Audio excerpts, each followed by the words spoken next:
How do you build closeness with people? You know, I've always envied those people that had a best friend or a bestie their whole life, and that wasn't the journey of my life. My life has taken me all over to meet many different people, and I had different friends for different reasons and different seasons, as they say.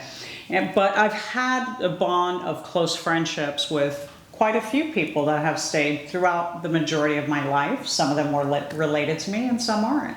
Sometimes your relatives are not the ones that you want to keep close to you. So it's important to think, how do I build closeness with people?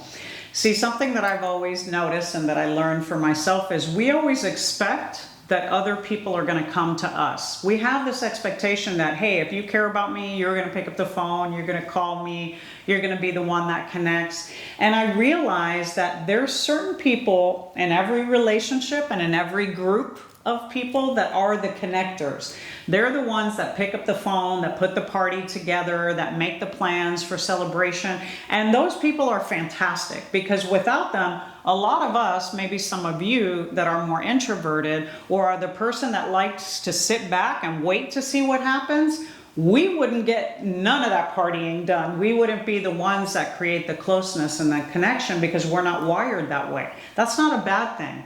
But if you're that person that sits back, is a little bit more distant, isn't the one to make that first move, then this is an awkwardness that you're going to have to work through because you can't count on for the rest of your life that there's always going to be a connector that pulls you into the party and brings you into the friend group and shows you around. You're blessed when you have those people in your life, but that might not be always your truth. Sometimes you're going to find yourself very alone, and that's all right. I'm so okay with learning to build closeness with yourself so that you never feel truly lonely. You might be alone, but you don't have to suffer the pain of loneliness. But building that and connecting just takes you doing a different action. If I'm not the one that picks up the phone and calls my friends and I'm sitting there going, where is everybody? Why hasn't anybody called me? Why didn't I get invited to? I gotta be honest, that happened to me a lot throughout different phases of my life. Probably still sometimes. So now I pick up the phone, now I text, now I reach out to people, now I create and make the event so that people will come to me.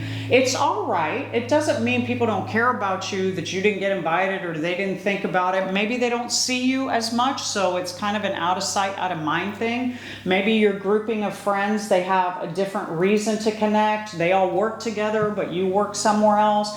Whatever it is, think about it, figure it out for a second and just go, you know what? It doesn't matter why. I want to see my friends. I want to connect with people. I want this closeness. It's going to have to start with me. So if I want the closeness, I have to take responsibility for building the closeness. I can't wait for it to come to me. So pick up the phone, reach out to people, email, whatever y'all do, but make that happen. Make that connection and start bringing people closer to you by being the one who invites or being the one who's the life of the party because the party's at your house. So don't let anything stop you from being and getting the things that you need and you want just because you're afraid, just because you're not comfortable or used to being in that role. It's all right to take a step out past your fear to get the things that you want and that you need. And closeness is something that we all need.